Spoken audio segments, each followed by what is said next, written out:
So these 34 games are the ones that I've put several hours into, or beat and or completed. And these are not necessarily cohesive reviews, but rather just thoughts that I had about these games. Let's start with Sonic Adventure 2 Battle. So, when I opened this up on January 1st, and I got it's pretty. There are a lot of really cool things about this. Pretty iconic. Like, even from a first time perspective, I knew about. Obviously, you know, City Escape, its level and its music. And also there's a lot of iconic, like, bits that I heard before even playing, so I knew these bits. But, like, it still feels like a new experience. And indeed, it is the sequel to Sonic Adventure on the Dreamcast, which does feel like a lot of, it's a sort of a new thing, but also like a new take on that. So instead of the 6 different perspectives, we have into one story. We have, well, we still have one singular story, but built two different perspectives where we go through several characters and their story, which does lead into one story, which does lead into one whole bigger story. There's like a lot. Obviously, it says it's pretty jank. Honestly, there's a lot of stuff that I'm not really a big fan of in both the hero and the dark stories. Like, those mech stages can go on a bit longer, and it doesn't always work as you think. Like, sometimes it didn't press jump as like it felt like as like a firm press on the button to jump. It feels weird, even though I know I did. And there's definitely like zones that are like not great, such as mad space. Truly makes you feel mad. And there's definitely a lot of difficulty, especially for a first timer if you're not used to all the jank. So, but I still think I like a lot more of this game than I dislike it, even if I necessarily was not the best at it. So, but I still think I would say it's pretty good. Next up is Thomas Was Alone. So Thomas Was Alone is this sort of simplistic, is this 2D puzzle platformer. You play, which it looks very basic, simple and plain. Like, you play as these rectangles of varying widths and lengths, but you have to but it becomes like a sort of it's surprisingly developed narrative with a British voiceover. So if I had to play, every time I played this sort of thing, I would have 2 nickels, which is a lot, but it's weird that it happened twice, you know? So anyway, so I would think that a lot of the things, it's kind of very well developed. It's very simple, it's very easy to get into and understand, but I didn't really expect that, but it was nice. It's not the hardest, but it's still fun to play. It's nice to figure out what order you have to go into and how do you like use the environment to help you get to like a certain point in the level. So there's like one optional collectible and then basic company. So if it has achievements, it's basically the easiest achievement. And it's like this way of breaking out of your boundaries and helping out others, realizing stuff about yourself that you didn't even know before, breaking the color barriers and that such. So I think this was great. Next up is Phineas and Ferb Quest for Cool Stuff on the DS and the 3DS. I would say though, I first played this on the DS. I do not recommend it because it's not that good. So this is the last of the Phineas and Ferb games on the DS, but it's the only one on the 3DS. So has a different developer, Behavior Interactive. So the premise being the last week of summer, and Phineas and Ferb to travel to various places to collect the coolest items for the museum. Basically, it's kind of like sort of the finale, but like it's like a different take, I guess. You basically go left to right from the end component, collecting the main treasures. But there are other collectibles such as the golden cogs and the regular cogs that you collect as part of your counter. And Ducky Mellows kind of work to like multiply your cogs too. That's another collectible. Basically, your regular cogs are your collectible within the story. So you used to upgrade pretty much anything, to accessories to even the museum. But other than that, I don't really find this one pretty memorable. It's pretty basic and simplistic, and there's not really, and even on the console, there's like not much to distinct to be distinct. Next up is SpongeBob Hero Pants. So this is a video game released around SpongeBob What? It's a second SpongeBob movie, and it didn't really take me long to realize that it wasn't really worth playing. It's a pretty bog standard and simplistic 3D platform, so simplistic that like a toddler, like a newborn could play it. It's like, oh, I feel smart. Like it's so basic. The combat is so basic. The puzzles could be put in quotation marks because they just feel like it just feels like a waste of time. Even the superhero forms, you know, the ones that are advertised on this cover art, they just feel like a lame way to feel like some sort of like powerful. So it's just there to waste your time, much like the whole game is. So next up is Krabby Quest. So Krabby Quest is an old SpongeBob PC game from the early 2000s. And I guess I was able to find it through old software providers, I guess. So this is a simplistic tile-based puzzle game where you have to navigate through obstacles and push blocks to reach the end, while also finding Krabby Patties along the way. It does get pretty difficult, but in a way that isn't really fulfilling to go through, and I got pretty much what I need from an hour. It's not really one of the worst SpongeBob games for me, but like, if you get into it though, I feel like I could understand some appeal. Maybe not for me, I guess. So Spookware. Spookware is a game that I found in an itch.io bundle that I bought. And when I was going through trying out these games, I had stumbled upon like this one, but it really captured my attention so much that I needed to like play it even further. So basically, it's a sort of point and click road trip adventure game mixed in with like WarioWare style like destruction style mini games. But it also has like a ton of influence from like old PC games too that you find here, and it's really neat if you have played some of them. It's like an incredible. Besides the very interesting gameplay mechanics, there's an incredible amount of the charm and the characters. Especially like now main trio, and in these environments are so like really interesting, like layered and artistic. They have such an interesting like sort of realism, but it's like a cartoony side of realism that's like so close, but it's like out of paper. Basically, our characters like bop. The characters like they hop to places, you know. And while each chapter is wonderfully like self-contained, they can also, and they really segue nice into, they also develop like a larger narrative with like with a different sort of evil character that I'd really rather not spoil. And then they kind of focus it, but it's not even finished yet. But like, it's still wonderful so far that I really want to see them stick the landing. So put this to grade one: Obstacle Odyssey and Obstacle Odyssey 2: Time Trouble.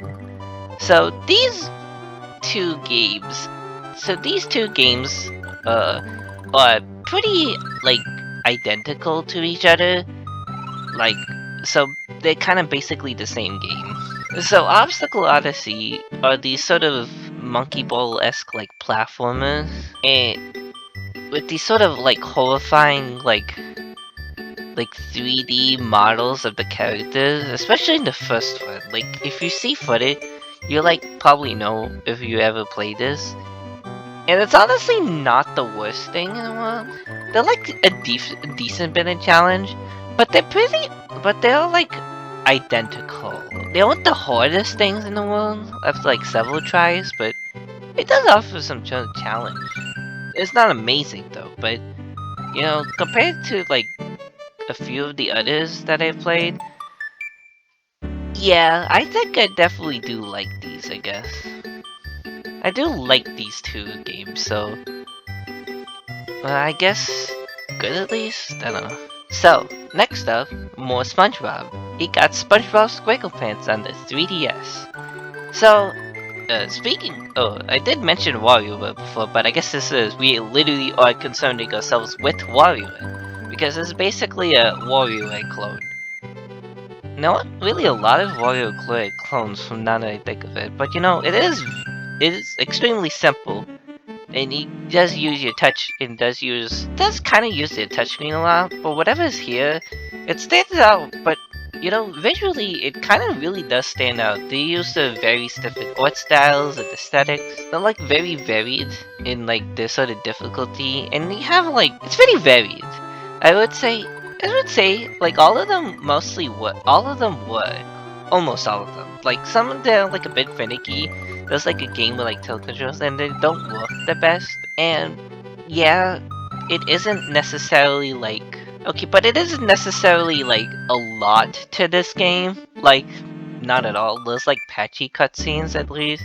There's like patchy cutscenes and like extras and like harder like difficulties, I guess. But it's kind of like doing the same things over and over. But like, but like they put a lot of effort. But they put a lot of effort into this game that would have just been like a paycheck for just wait. Would have just been a paycheck for wait. Like, I mean, it is a paycheck for wait for it, but like, they did like a good job with something. I did have like a lot of fun going through these. I did have a lot of fun playing the entire game. I mean, there's also like an art studio too. It is, you know, very limited as it is, but you know, was able to draw something at least. I mean, they put a lot of effort into this game, in which there was another version that had the failed U-Draw accessory. The U-Draw, an accessory that failed, that even when porting it to the Xbox 360 and PS3, was kind of one of the death knells for the original THQ, so this is probably the version that is best to live by. Apparently just because it's just a better game. So, honestly, I might say I did have a lot of fun with it, so, I don't know, I did have a lot of fun with I had way more fun with this. I mean, because it really is going on the lower tier, so. But, on the account of the actual worst game, Plankton's Robotic Revenge for the 3DS. So we have a shooter slash beat 'em up across the third person shooter, from across several consoles. I mean, this was published by Activision, not THQ. Because, you know, they went bankrupt, you know. So Plankton gets access to mechs and becomes a robot to take the Krabby Patty secret forever, yada yada yada. Plankton's Robotic Revenge. It says it all in the title. So, SpongeBob, Patrick, Sandy, Squidward, Mr. Krabs, and you travel to get the main keys, and you can stop Plankton, I guess. You travel the areas, and you shoot, and you fight enemies to get to the next area, and that's pretty much it.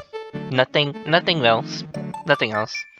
They're just the same. There really is nothing else to this. It's the same cliff top and moving platforms. It makes this infuriatingly dull. Like, it's the same, like, throughout when you play the first level, and you play the second level, and the third, and they're all basically the same. I mean, I guess these weapons are interesting. There's, like, a variety of, like, short-range, long-range projectiles. Like, but they just work the same way. They don't require any sort of strategy with dodging it. You just shoot and you kill, and that's it. But it only, like, even if you upgrade them, that doesn't inherently make it, like, that doesn't come with an inherent risk. It just makes you more powerful, which just makes it a lot more duller because you're still doing the same things and not anything else. I mean, I guess if you want, you could play with other players, so I guess the 3DS doesn't really offer much because it's only single player. But like, would anyone really want to play this with you? No offense, but would really anyone be enthusiastic about playing this? Like, even if I died, I purposely died just so I, like, is something else, but like, I didn't care. I don't think I'm interested. I don't think it wants to be interesting, so should I? Bad, not good. Worst game thus far. Oh, more SpongeBob. She's playing a lot of SpongeBob this year. SpongeBob Legend of the Last Special, the Game Boy Color. The most notable. It is the most notable SpongeBob for being the very first one. Released in 2001. It's an open world 2D platform. It was a sort of Metroidvania-esque 2D platformer. You have to find pieces of a lost artifact. And you walk among the pixelated areas of very early pixelated areas of Bikini Bottom. And I guess, and beyond, I guess? You know, your hit points are kind of like you lose your pants and then you become you ripped your pants, I guess. So, and you really, like, and I guess, I don't know, they really thought it would be interesting. You really jumped really high, like you went into space. I guess, I don't know. I tried getting into this one, but I really, like, it just gets kind of tedious and not really, like, that good. It's sort of charming and it's very dated in nature. It's very primitive, I'll say this. And you can only use one item at a time, and make sure you don't lose that item. And you make sure you have to remember what that item is so that you can use it. And you need item in your inventory, you know? This is average. SpongeBob SquarePants typing. Ooh boy. So this is made by the Learning Company. It's like the furthest thing from a SpongeBob game that I would typically think of, but I don't know. I saw somebody like made a video on it and that like inherently wanted me to play this because I do remember playing this in like a long time ago as a kid. So this is like a type of game. It's like the ergonomics, you know, like putting your proper hand position, finger position on the keyboard and like typing like professionally. So obviously they put it in the most entertainment way possible. Mr. Krabs flips a typing tournament out of a typing machine, and SpongeBob competes against the other residents of Bikini Bottom, you know. And you know, as you do, you find an old typewriter, and you just try to compete, I guess. So, being an entertainment game for young children, it teaches you, like, really every step of the way for, like, hand positions and sets of letters in a very methodical fashion. Like, obviously, they're training, and then you get tested, and then even some fun activities, which get, like, more difficult. Mr. Krabs just sounds weird, but then again, I really think it only took until this year to really, like, not sound weird, you know? So, Mr. Krabs, but I still had a good time, even though my hands were hurting, so I still like this game, honestly. SpongeBob going on the Sonic Adventure 2. Super Mario Land 2, 6 golden coins. I played this. This is the sequel to Super Mario Land on the Game Boy, which was its launch title in 1992. And it was I played both of them, and like I played the original one last year, and I played this one this year, and it was like kind of amazing how like really much of an improvement in its predecessor that it is. Like the sprites look great. Like the sprites look a lot better than one of the Mario game. The controls are like even better. Like obviously it's beautiful, but they work really well, and you're able to like hold, and you're able to like really just like really like tight precision platforming. And I really love how like it's just a really unique sort of Mario game. There's like these interesting zones. Like there's like a Mario zone, you go to like a mechanical Mario. There's a space zone, you fly into space. A turtle like zone where you like dive in, and including a whale. You go inside a whale. It's really weird. Pinocchio moment, I guess. LOL. So anyway, yeah, what else? Oh, there's like a Halloween spooky zone. Outside this Halloween zone, I guess. That's really like it's just all these unique, and also Wario. Oh yeah, Wario's in it. That actually made his debut in it. It's like an antagonist, and you took him to Mario's castle. It's kind of cool. Like that's his first, and I like how he just uses those abilities against you. This game is just really wonderful. I really like this game. Best ever, I guess. I don't know. I guess I could say great and then the best ever, but I don't know. I really like this game. I'll go another one. Maybe this was one of the best ever. Like, it's definitely one of the best games that I've played this year, so... Oh yeah, The Murder of Sonic the Hedgehog. It's a visual novel released on April Fool's Day by the Sonic social media team. Sonic and other characters go on a tree where a sort of murder is accused. And then something goes really, really, really wrong. And you get to be a part of that. So you're like a train apprentice, you can follow the other Sonic characters. Like, you know, obviously there's like a mean, like Sonic, Knuckles, Amy, Tails. But there's also SBO, Vector, Rouge, Blaze the cat. Like very cool. And also Shadow too, so I like how like it is basically you do like sort of simple investigations. It's not too terribly difficult, but it is like really, really, really charming. All like the writing is just like great. So and I love how the interesting that they use these like sort of special stages, like your full like interrogation. It's a pretty odd, but I think it does do a good job of like breaking up like the pace. They are they're good, they work well, and they're like very fairly paced in their difficulty.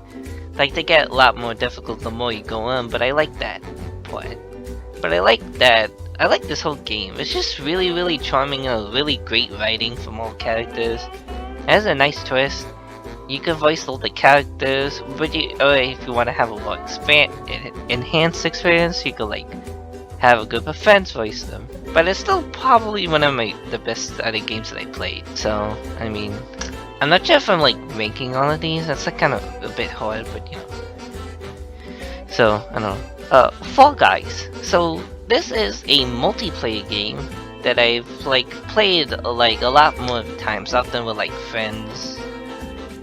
And I guess this might have really kind of like really intrigued me that I bought it initially. This was before it went free, so I mean, could have just done that. But I never really run a game, but I got really close to it.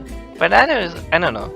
There's like a lot of aspects that are like not necessarily like some of the balancing, and like in some of these games, sometimes like they're really, really easy. Sometimes they're like impossible to do, depending on.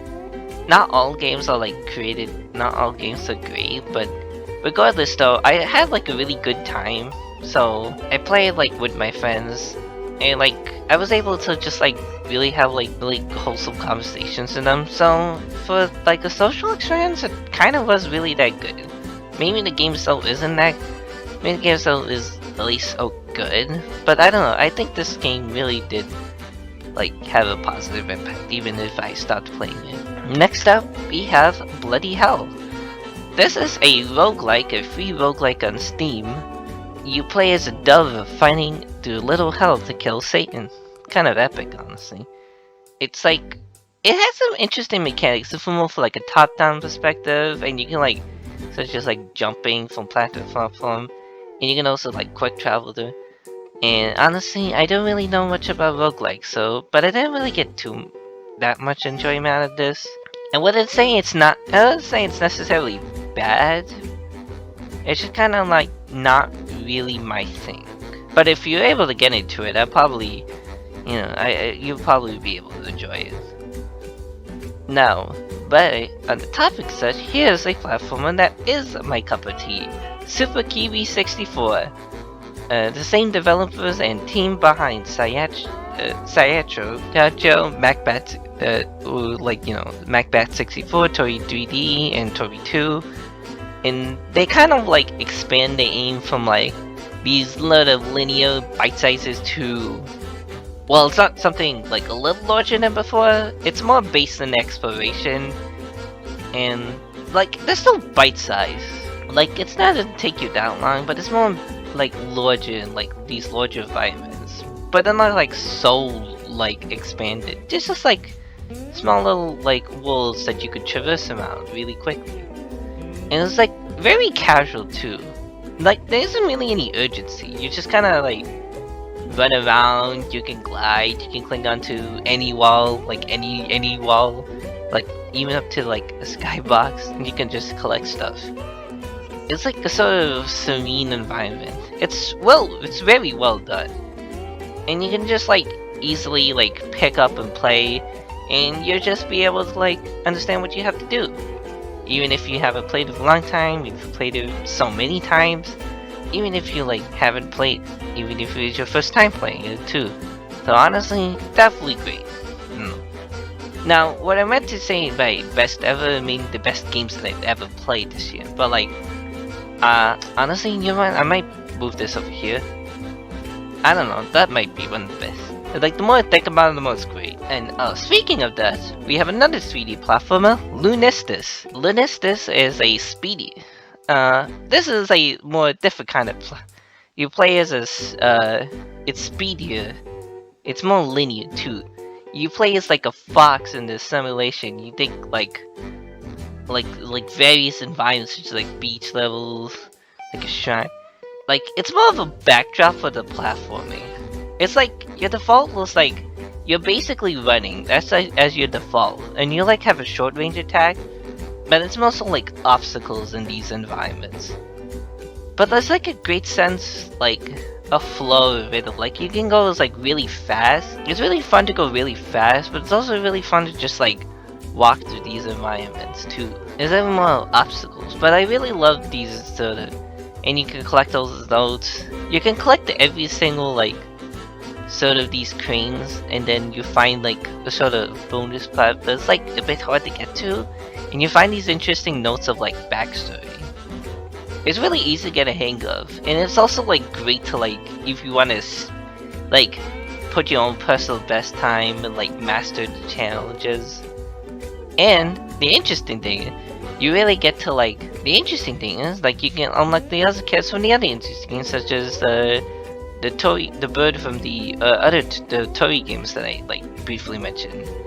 There's also like another one. I think there's one from this other game called Holomento. I think that was really cool. And going back to SpongeBob and 3D, but going back to 3D platformers, here we have I played a lot in the SpongeBob Marathon. So it's the other 3D platformer in this main series. It's like a linear, straightforward successor to Battle for Bikini and follow like this plot on the movie and like these environments. It's pretty good. It does have a tiny bit of jank, and it hasn't exactly aged like super well. Like, I don't know, like there's like jumping, and there's like how these enemies defeated like not necessarily the best, but you know, like it definitely does feel like a game that's best played on its original consoles too. The backtracking that occurs near the end of this game is like really kind of sort of annoying. Where you have to like collect more tokens that you need to have to like even like play through this like one of the final levels. You don't have to collect every single token, you just need to have a certain amount to progress.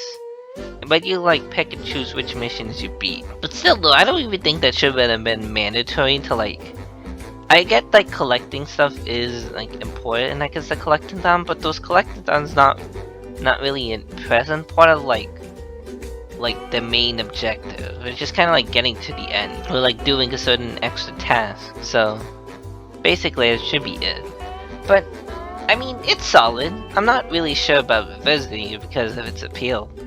So you know, no, you can tell that this was like made to like capitalize on the movie it was released ahead, because like these cutscenes are just like PNGs from like this movie, and it even has a John Hasselhoff. So yeah, but at least it's good. You know, I like it. Do I put it above? Well, it's not really one of the greatest games, but I like it at least. Let's Squarepants on the Wii. So this is based on the TV special of the same name, which I mean, I watched it like kind of for the first time this year, and it wasn't really that great.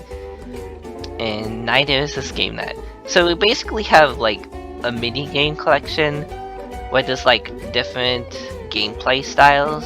Well, there's only like a few gameplay styles, but they all like take forever to like beat. they're not actually that long on their own, but like it's like purposely really slow and it's like repetitive to just like extend that length, and it really feels long as a result. It's not really worth emulating, honestly. So, but like I did recently, I got an original Wii for like at a video game store. So I was able. So the first game I decided was to pick up this one again. So I'm gonna discuss you more. So basically, I mean, I guess here's my actual authentic experience of playing. Here's my actual experience of playing this game. So so there's like tank shooter sections. They bookend like the actual gameplay. They work decently, and they're honestly like fun at sometimes. Like it's just like at least shoot around and like aim at least. And then there's like this co-op puzzle like top-down segment. Like you have to traverse to like a certain point. You have to get like, it's not hard, but it's like repeating the exact same thing through multiple parts, even with different characters. And then there's like this first-person shooter photo segment. It's like Pokemon Snap. It can be pretty like frantic and enjoyable, even if again it does go really it does go like needlessly long. There's like a quote-unquote rhythm section. It might be my least favorite part of this game. You like press buttons to like really forgettable this background music. It might be like I don't even recall what I like played those sections. Like it doesn't change how slow it is to be. And like, it's like it feels like the dialogue when you like, it's dragged out to like a sense of like filling time. There's like a sense of awkwardness. Even like any character just repeating a few lines just feels so canned. It's not a bad experience, but I just really don't want to revisit this game. So, average tier goes. So, next up is Jimmy Neutron vs. Jimmy Negatron. Jimmy Neutron vs. Jimmy Negatron was a game that I had a certain really fondness of. I played this on an old personal computer. Yeah, it's really stuck with me over the years. Like it's the sort of thing that I really do remember being weird. So basically, you like this, basically Jimmy. It's like the first thing I think of when it comes to these old PC games on like Nickelodeon games in general. So, and like it was just so kind of nostalgic in a way, just having this original disc and just trying to figure out this way to play it on a modern laptop. Like I had to figure out what these resolutions are to display it properly. This is a standalone sequel to the PC Jimmy Neutron game that's based on the movie. So Jimmy travels to an alternate dimension where his evil version pursues to cause havoc to regular Ventureville. And there's like all these weird things, and you have to go inside cyberspace, like the Egypt exhibit, and you basically go back time to just like play tag, I guess, with Jimmy Negatron.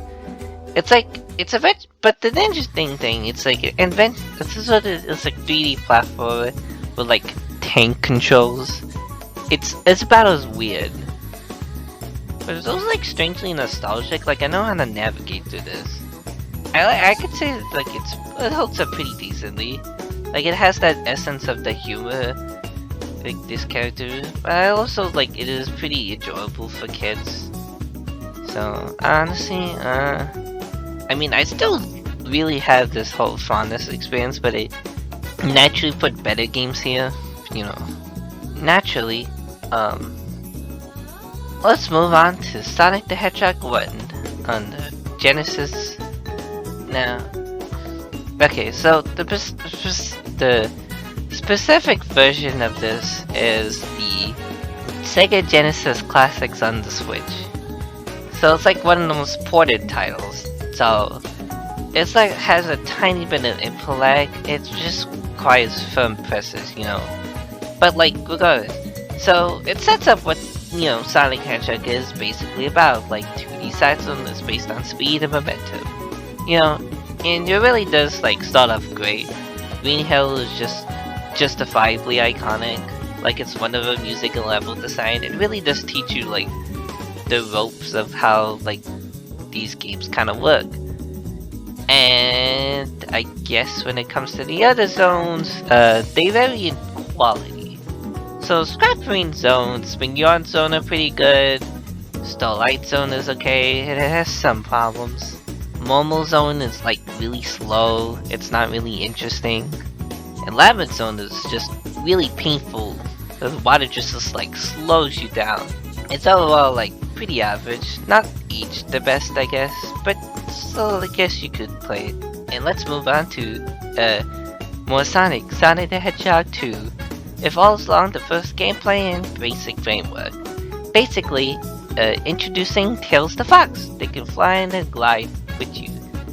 But like, there's like so many improvements in this game, they're like evident. I found like a better experience.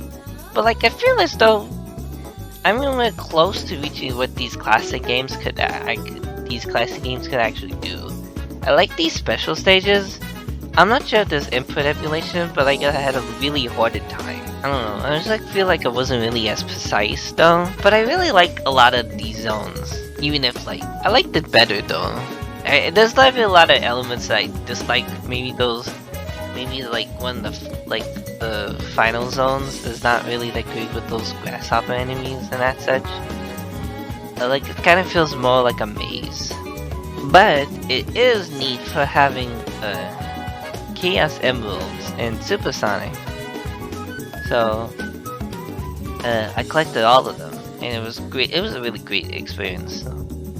So let's maybe he'll figure out to play Sonic 3 and Knuckles.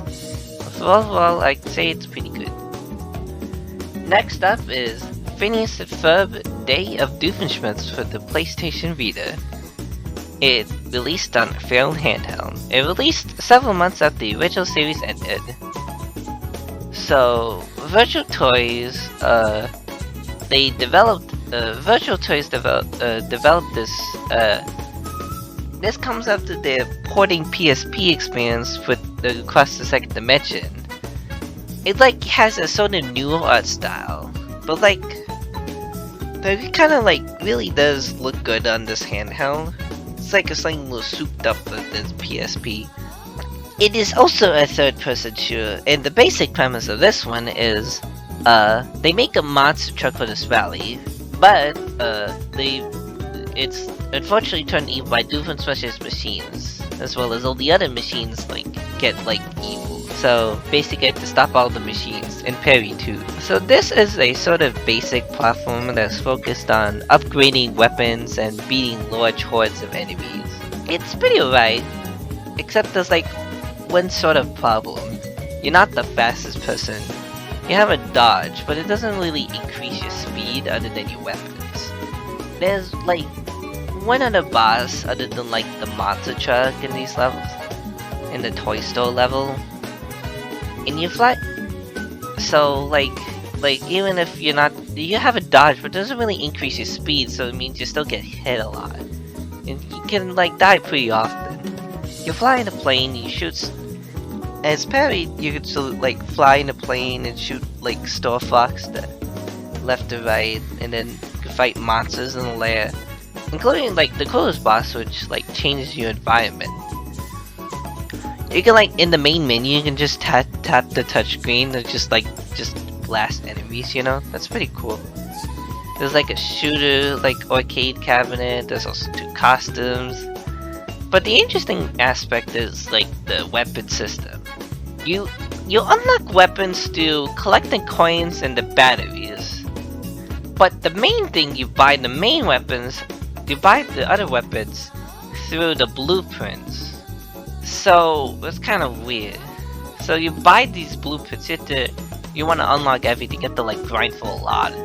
You have to unlock like, you have to just pay every blueprint.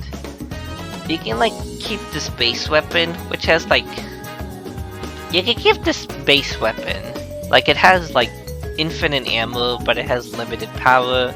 but you can switch and you have like with higher power, but you also have limited like ammo, and you can sometimes like shoot multiple projectiles instead of singular projectiles. Like it's great to destroy stuff easily. There's like that slowdown though. It drags down. Like if you're playing maybe best in like shorter sessions instead of like long sessions. Sometimes it's like singulars that are long, but some are just like really short. Some are just like a boss. And there's like a sort of me. It just kind of leads to a game that I like it sort of, but like there's some problems that like drag down this experience. So, but like to like those quality, those other things for games. And Ken Amnesia Exhibition. It's not really a game per se. It's more of an interactive museum. You can walk through the various symbolism and themes channeled through like the art as well as the structure to the Radiohead album Kid Amnesia. I'll be honest, I didn't necessarily understand Kid A and that well, nor these like sort of themes here. So kind of was a bit lost on me, but I like that it rep in like, so I can't really give like a sort of detail on that, but it is incredible as abstract.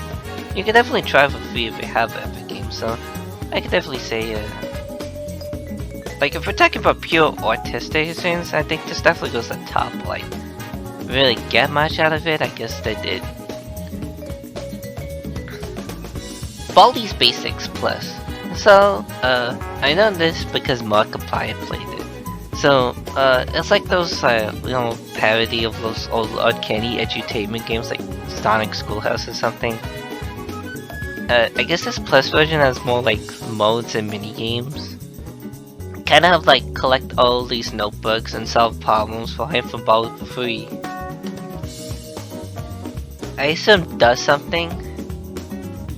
I honestly I didn't really get a whole lot of this one. I don't know, maybe it's just a bit too gimmicky, I don't know.